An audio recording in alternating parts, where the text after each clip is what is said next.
രാമായണ പൂച്ച സെറ്റിൽമെന്റ്.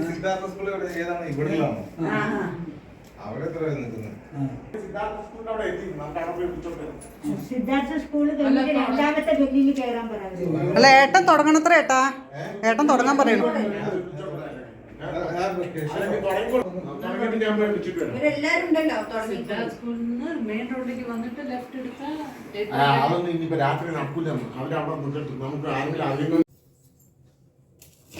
രാമായണ പൂജയ്ക്കുള്ള അപ്പം ഇത് ഉണക്കല്ലരി, ശർക്കര, ചെറുപഴം, ഏലക്ക എന്നിവ ചേർത്ത് അരച്ച മാവാണ്. അതിൽ നെയ്യിൽ നാളികേരം ചെറുതായി കട്ട് ചെയ്ത് ആറിയതിന് ശേഷം ഇട്ടതാണ്. ഇത് ഞാൻ 2 മണിക്കൂർ മുമ്പേ അരച്ചു വെച്ച മാവാണ്.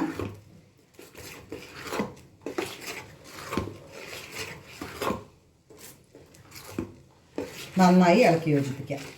ടേസ്റ്റ് കൂട്ടാൻ വേണ്ടിയിട്ടാണ്. നാളികേരം നെയ്യിൽ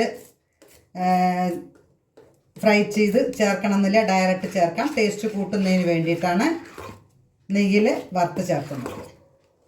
ഇത് നാടൻ രീതിയിലാണ് അപ്പം ഉണ്ടാക്കുന്നത്. ഇത് അരിയും ശർക്കരയും ഏലക്കാപ്പൊടിയും പഴം ചേർത്ത് അരച്ചതാണ്.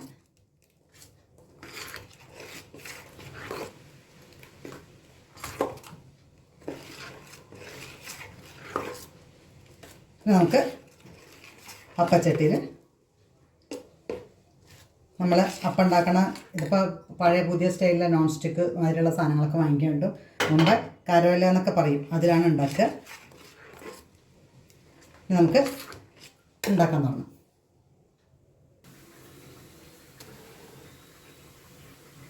നന്നായി ചൂടായി.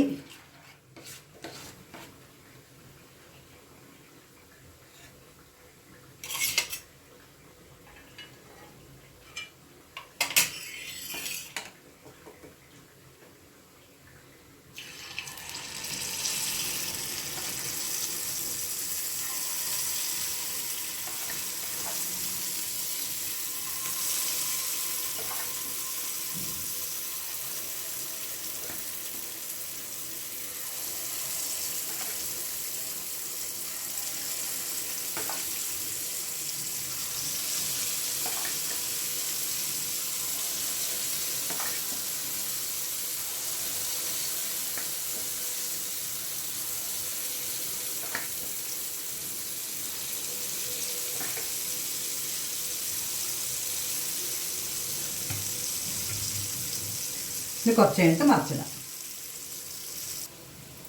എല്ലാം മറിച്ചിടാം.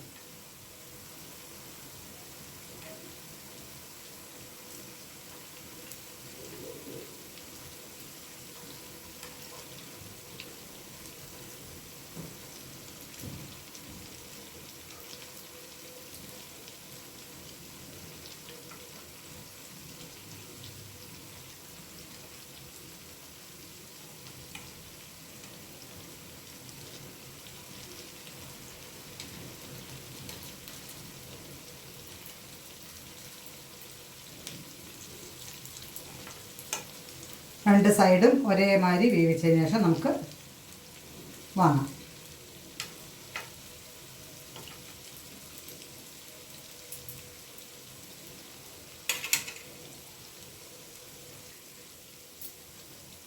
രണ്ട് സൈഡും ഒരേമാതിരി വേവിച്ചെടുക്കുക. പിന്നീട് ഒന്നും കൂടി മറിച്ചിടുക.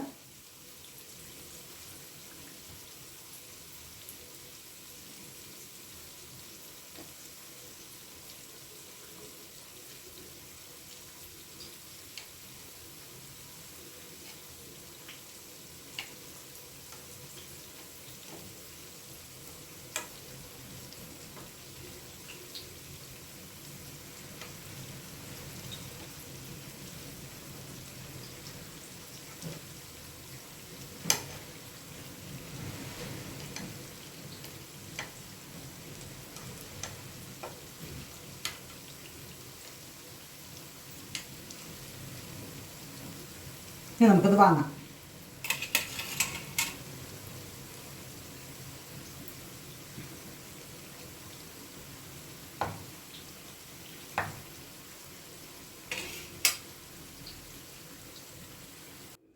പൂജയ്ക്കുള്ള അപ്പം റെഡി.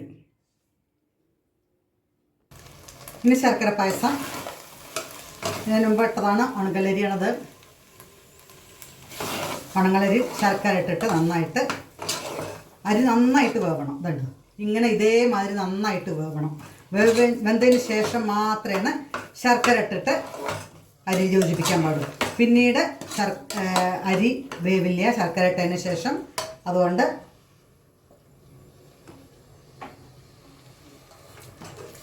ഇതേമാതിരി ആക്കി ശർക്കര ഇട്ടിട്ട്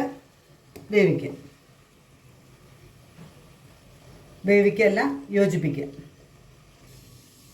ഇനി അതിലേക്ക് നാളികേരം.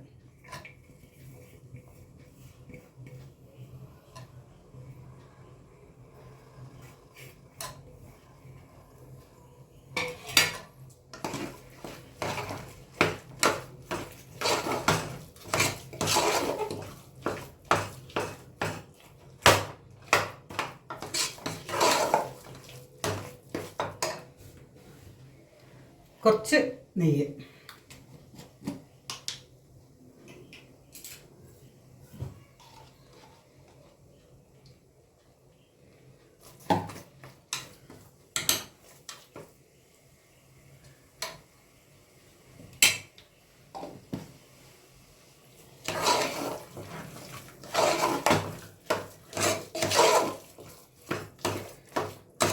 ശർക്കരയിട്ട് നന്നായിട്ട് അരിഞ്ഞ് ചേർത്തെ.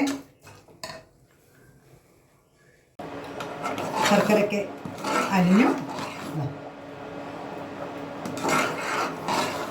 ശർക്കര പായസം. ഇത് നമുക്ക് വേറൊരു പാത്രത്തിലേക്ക് ആക്കി പൂജയ്ക്ക് വയ്ക്കാൻ സൗകര്യത്തിനാക്കാം.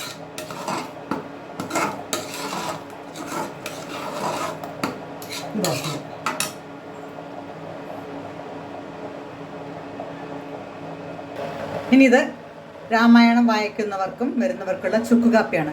ഈ ചുക്ക് കാപ്പി എങ്ങനെ തയ്യാറാക്കുക വെച്ചാൽ ചുക്കും കുരുമുളകും തുളസി ഇലയും കൂടി ചതയ്ക്കുക. ചതച്ചതിന് ശേഷം ശർക്കര ഇട്ട് തിളപ്പിക്കുക. എന്നിട്ട് നന്നായി തിളച്ചതിന് ശേഷം മാത്രം കാപ്പിപ്പൊടി ഇട്ട് അടച്ചു വയ്ക്കുക. അങ്ങനെ ചുക്ക് കാപ്പി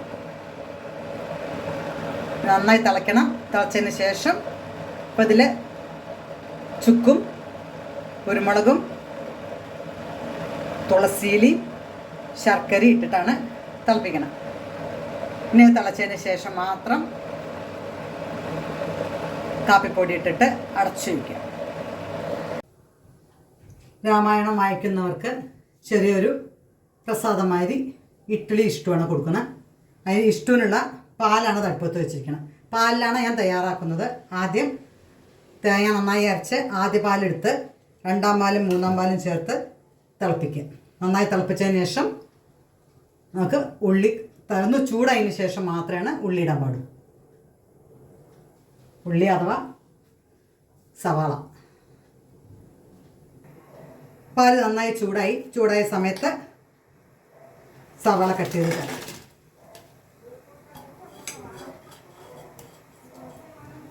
ഇനി അതിലേക്ക് കുറച്ച് ക്യാരറ്റും കൂടി തോലി കളഞ്ഞ് ചെറുതായി കട്ട് ചെയ്ത് ചേർക്കാം.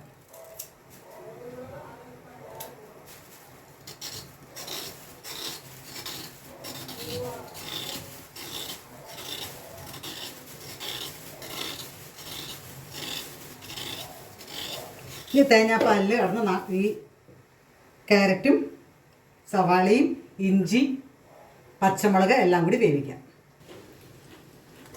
നന്നായി തിളച്ചു. അതുകൊണ്ട് അതിൻ്റെ ഇടയിൽ കൂടെ ക്യാരറ്റും കൂടി ഉണ്ട് വേവാൻ വേണ്ടിയിട്ട്.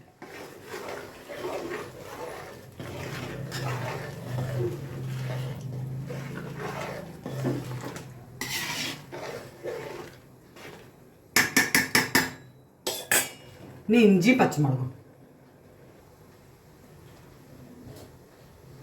ഇഞ്ചി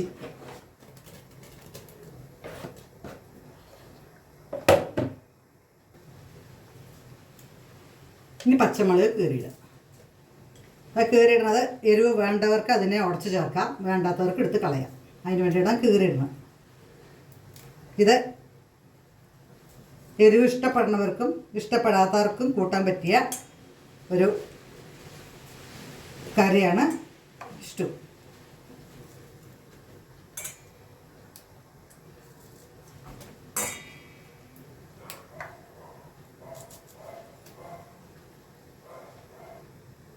ഇനി ഇതിന് ആവശ്യത്തിന് ഉപ്പിടാം.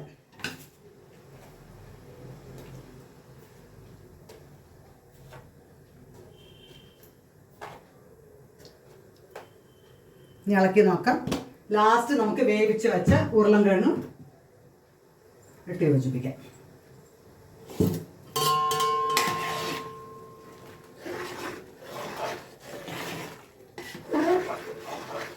ഉപ്പിൻ്റെ അളവ് നോക്കാം. ഇതിൽ ഉരുളൻകിഴങ്ങും കൂടി ചേരാണ്ട് അതെല്ലാം അനുസരിച്ചിട്ടുള്ള ഉപ്പ് വേണം. ഉപ്പ് കുറച്ചും കൂടി വേണം. ഇനി നമുക്ക് ലാസ്റ്റ് ഇടാം. ഇനി നമുക്കിത് വേവിച്ച് വെച്ച ഉരുളൻകിഴങ്ങ് തോല് കളഞ്ഞിട്ട് ചേർക്കുക.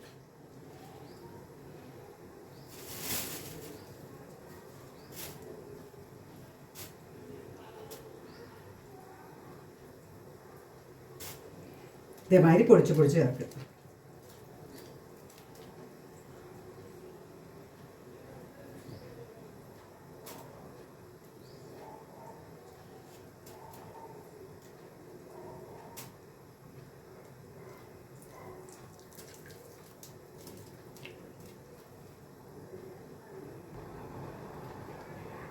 ഉരുളൻകിഴങ്ങ് മുഴുവൻ ഇട്ടു. ഒരു ലേശം ഉപ്പിൻ്റെ കുറവ് കാണുന്നുണ്ട്. ഒരു ലേശം ഉപ്പും കൂടി ചേർക്കാം. ഇതിൽ കുറച്ച് കറിവേപ്പിൻ്റെ ഇല.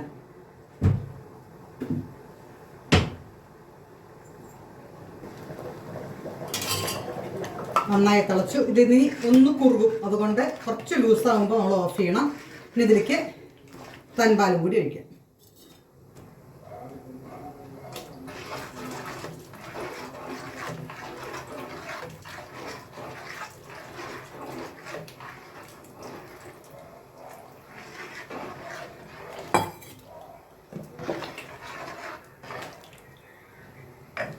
ഇനി അതിലേക്ക് കുറച്ച് നല്ല വെളിച്ചെണ്ണ,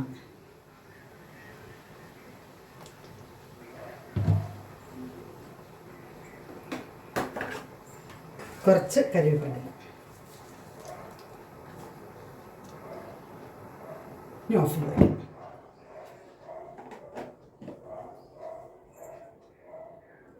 ഇന്നലെ രാത്രി അരി ഉഴുന്നും വെള്ളത്തിലിട്ട് ഇന്ന് രാവിലെ അരച്ച് വെച്ച് തയ്യാറാക്കിയ മാവാണിത്.